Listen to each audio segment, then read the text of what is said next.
سلامونه او نیکې هیلې په دې هیله چې ټول به روغ او جوړ واوسئ. که تر اوسه مو پښتو آل نیوز چینل نوي سبسکرایب کړی نو همدا اوس سبسکرایب کړئ، تازه او نوي پیښو نه ځان خبر کړئ.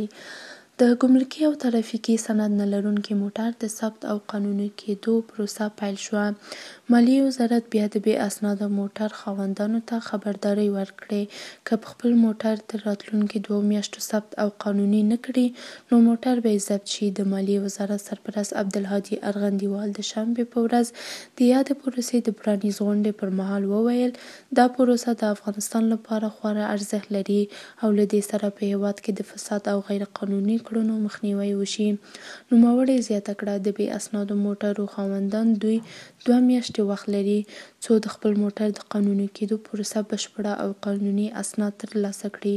د ارغندیوال خبرداری ورکوي چې د دې پروسې په پای کې هر موټر په ښار کې له اسناد پرته ونیول شو نو سمدستي ضبطیږي. نوموړي ویل د دې پروسې پیل د افغانستان لپاره خورا زیاته ارزښت لري ځکه تر دې پخوا په هر غیر قانوني کړنه کې د موټر مالک لا نه و معلوم چې دا د چا موټر دی. له دې کار سره په هیواد کې د فساد او غیر قانوني کړنو مخنیوی وشي. ټول هغه کسان چې بې اسناده موټر لري یوازې 2 میاشتې وخت لري څو خپل موټرونه ثبت او اسناد ورته ترلاسه کړي. له 1999 څخه تر 2000 موډل لرونکي موټر لپاره 85 سلنه، له 2000 څخه د 2010 موډل لرونکي موټر لپاره 15 سلنه او له 2010 څخه تر 2020 موډل لرونکي موټر لپاره 35 سلنه تخفیف په پام کې نیول شوی دی. په ورته وخت کې د ګمرکونو عمومي رئیس خلیل الله صالحزاده بیا وایي د بې اسنادو موټرو د ثبت او قانوني کېدو پروسه 5 پړاوونه لري چې له بشپړېدو سره یې بې اسناده موټر ته قانوني سند ورکول کېږي. د زیاتوي په اسناد موټر ډېرې له قاچاقي او هغو لارو څخه هیواد ته راوړل شوي دي چې هلته رسمي ګمرک شتون نه درلود.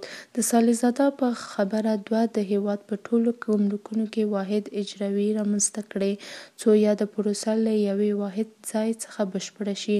نوموړي وویل له بده مرغه هیواد ته ډېر موټر په قاچاقي بڼه او له هغو لارو هیواد ته راوړل شوي چې هلته موږ کوم رسمي ګمرک نه لرو. موږ د موټرو د قانوني کېدو پروسه د ښه مدیریت په هدف د هیواد په ټولو ولایتونو کې په خپلو ګمرکونو کې واحد اجرایوي مرکزونه جوړ کړي څو ټول طی مراحل له همدې واحد ځای څخه وشي.